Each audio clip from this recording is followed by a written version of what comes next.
రాష్ట్ర ప్రభుత్వం ఏ పని చేపట్టినా ప్రతిపక్షాలు అడ్డుకునేందుకు ప్రయత్నిస్తున్నాయని ముఖ్యమంత్రి రేవంత్ రెడ్డి ఆగ్రహాన్ని వ్యక్తం చేస్తున్నారు.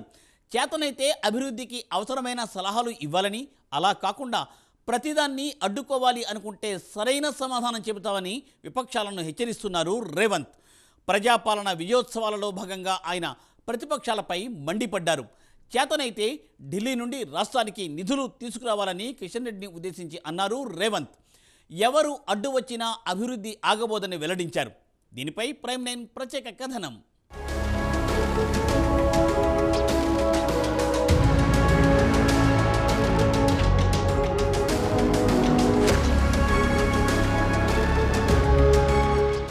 విపక్షాలపై విరుచుకుపడ్డారు సీఎం రేవంత్ రెడ్డి. రాష్ట్ర ప్రభుత్వం ఏ పని చేపట్టినా ప్రతిపక్షాలు అడ్డుకునేందుకు ప్రయత్నిస్తున్నాయని ఆగ్రహం వ్యక్తం చేశారు. కాలుష్యం దెబ్బకి ఢిల్లీలో పాఠశాలలకు సెలవిచ్చారు. వర్షం వస్తే ముంబై, చెన్నై సముద్రంలా మారుతున్నాయి. బెంగళూరులో సాయంత్రం విమానాశ్రయానికి వెళ్లాలంటే ఉదయం బస్ ఎక్కాల్సిన పరిస్థితి ఉంది. కోల్కతా నిత్యం సమస్యలతో రగులుతోంది. అందుకే అంతా హైదరాబాద్ వైపు చూస్తున్నారు.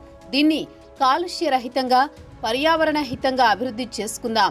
వర్షాలొస్తే రోడ్లపై ట్రాఫిక్ సమస్య తలెత్తకుండా నగరంలోని 141 ప్రాంతాల్లో భూగర్భ వరద నిల్వ ట్యాంకులను నిర్మిస్తున్నామని సీఎం రేవంత్ రెడ్డి అన్నారు.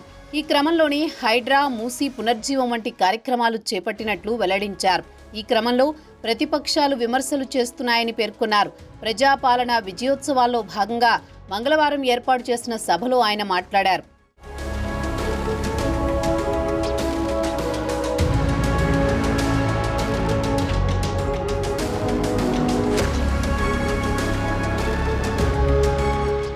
ఆనాటి ప్రధాని రాజీవ్ గాంధీ దూరదృష్టితో ఐటీ రంగానికి పునాది వేశారు. తర్వాత నాటి సీఎం నేదురుమల్లి జనార్దన్ రెడ్డి హైదరాబాద్లో హైటెక్ సిటీకి శిలాఫలకం వేశారు.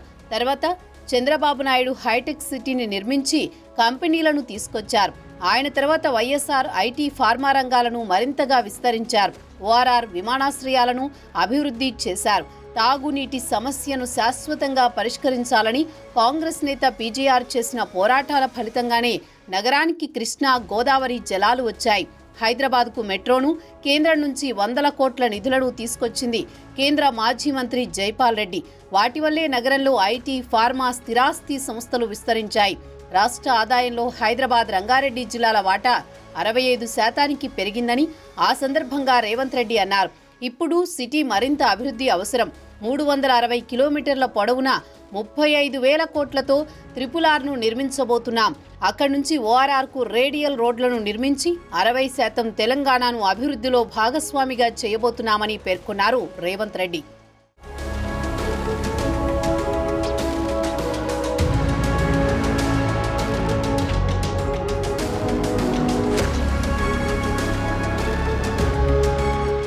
మరోవైపు నైపుణ్యమైన సహజ సిద్ధ ఆహారాన్ని ప్రజలందరికీ అందించేందుకు ఇబ్రహీంపట్నంలో 350 ఎకరాల్లో అంతర్జాతీయ స్థాయి పండ్ల మార్కెట్, కూరగాయలు, డైరీ, మాంసం తదితర ఉత్పత్తులను భద్రపరుచుకునేందుకు శీతల గోదాములను నిర్మిస్తున్నాం. ముచ్చెర్ల ప్రాంతంలో 40-50 వేల ఎకరాల్లో సింగపూర్, టోక్యో నగరాలను తలదన్నేలా ప్రపంచ ప్రసిద్ధిగాంచిన నగరాన్ని నిర్మించుకుందామని సీఎం రేవంత్ రెడ్డి చెప్పారు. వర్షమొస్తే హైదరాబాద్ అంతా నీట మునుగుతోంది. బీఆర్ఎస్ 10 ఏళ్ల పాలనలో 30 లక్షల కోట్లు ఖర్చు పెట్టినా అభివృద్ధి జరగలేదని దుయ్యబట్టారు. మిమ్మల్ని కేంద్ర మంత్రిని చేసిన ప్రజల కోసం మోదీ వద్దకు వెళ్లి 25,000 కోట్లు తీసుకురండని ఈ సందర్భంగా కిషన్ రెడ్డికి చురకలంటించారు. మురుగునీరు కొట్టుకొచ్చే శవాలు, వ్యర్థాల మధ్య జీవిస్తున్న మూసీ ప్రాంత ప్రజలకు సకల సౌకర్యాలతో అపార్ట్మెంట్లు నిర్మిద్దామని చెప్పారు. ప్రధానమంత్రి ఆవాస్ యోజన కింద 10,000 కోట్లు మంజూరు చేయించాలని కిషన్ రెడ్డిని ఉద్దేశించి అన్నారు. ఇంకోవైపు బుల్లెట్ రైలు, మెట్రో రైల్ ప్రాజెక్టులు, గిఫ్ట్ సిటీలను ప్రధాని మోదీ గుజరాత్కు తరలిస్తుంటే మీరు ఏం తీసుకొచ్చారు అని ప్రశ్నించారు. బీఆర్ఎస్, బీజేపీలు కలిసి అభివృద్ధిని అడ్డుకుంటున్నాయి. బీఆర్ఎస్ వాళ్లకు కుళ్ళు మొదలైందని, వాళ్లకు మనుగడ ఉండదని బాధపడుతున్నారని రేవంత్ ఎద్దేవా చేశారు. ఫ్యూచర్ సిటీ, ఇతరత్రా ప్రాజెక్టులకు 1,50,000 కోట్లు అవసరం. అందుకు కేంద్రం సహకరించాలి. 1,50,000 కోట్ల నిధులు తెచ్చి తెలంగాణకు మంచి చేస్తే మోదీకి 1,00,000 మందితో సన్మానం చేయించే బాధ్యత నేను తీసుకుంటానని సీఎం రేవంత్ రెడ్డి పేర్కొన్నారు.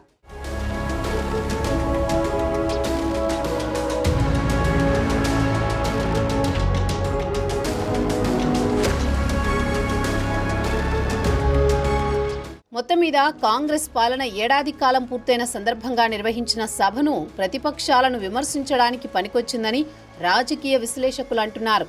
ముఖ్యంగా కేంద్ర ప్రభుత్వంపై బీజేపీపై రేవంత్ రెడ్డి మునుపెన్నడూ లేని విధంగా సెటైర్లు వేశారు. బీఆర్ఎస్ పార్టీ పని అయిపోయినట్లు భావించి ఆ పార్టీ జోలికి పెద్దగా వెళ్లకపోవడం రాజకీయ పరిశీలకులను సైతం ఆశ్చర్యానికి గురి చేసింది. ఇటీవల మూసీపై ప్రభుత్వాన్ని బీజేపీ విమర్శించడం, బాధితుల పక్షాన సభను నిర్వహించడం లాంటి కార్యక్రమాలు నిర్వహించింది. ఈ నేపథ్యంలోనే బీజేపీని టార్గెట్ చేసి మాట్లాడారని విశ్లేషకులు చెబుతున్నారు. మొత్తం మీద కాంగ్రెస్ ఏడాది ప్రజాపాలన సభ ఆత్మస్తుతి పరనిందగా మారిందని రాజకీయ విశ్లేషకులు అంటున్నారు.